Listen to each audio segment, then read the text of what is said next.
All right, so we're going to start with our value scale over here on the left side of the page.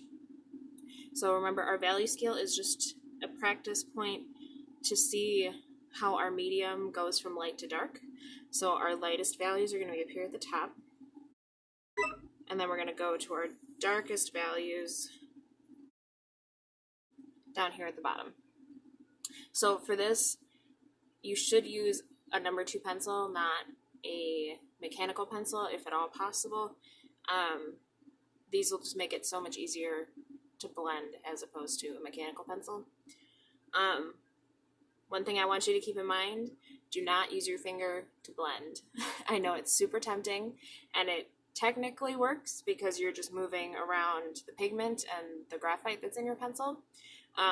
But on your hands you have oil, and when that oil combines with the graphite or the charcoal or whatever you're using, it sort of solidifies it in the fibers of the paper, and it makes it a million times harder to erase, and you'll never get that white paper back.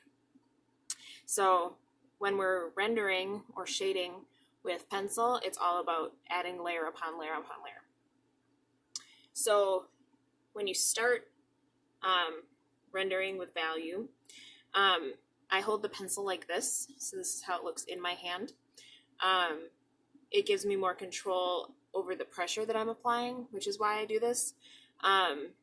Some people who have amazing control can work like this, but I recommend starting like this, especially for beginners. So I'm going to start down here at my darkest point, and I'm going to color all the way up here to my second box up here at the top. So I'm going to leave this first one completely white, but I'm not going to start right away with really hard pressure, like coloring this in absolutely black.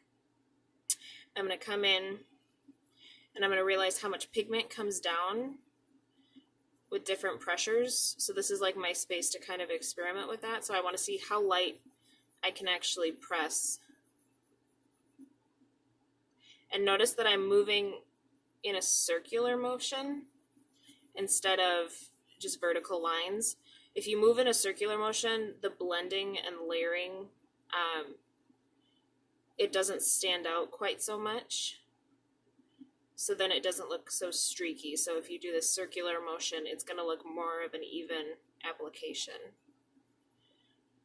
All right, so I'm going to continue with this really light pressure, as light as I possibly can.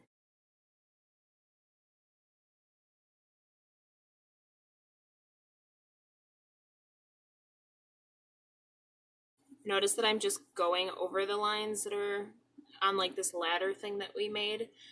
Don't stop and start at the beginning of each line. Those are just there to kind of show you the value changes.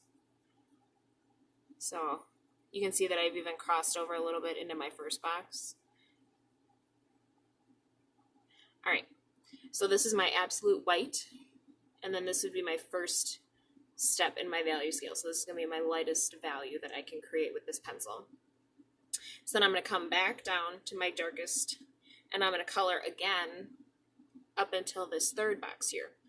So same process, another layer of graphite, keeping that circular motion.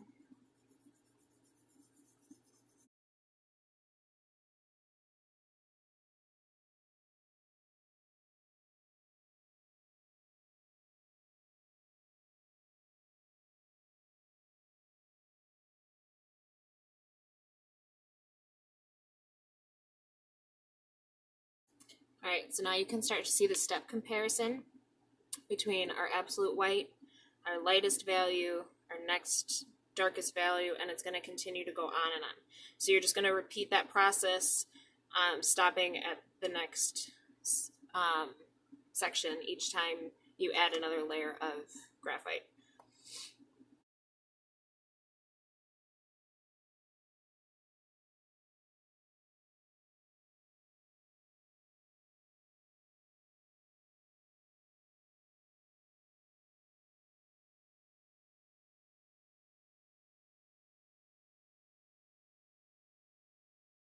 Alright, so as I add more and more layers, I am starting to apply more pressure. I'm not using the same pressure that I was to do this absolute lightest value, so I'm starting to add just a touch more pressure as I start adding on more layers.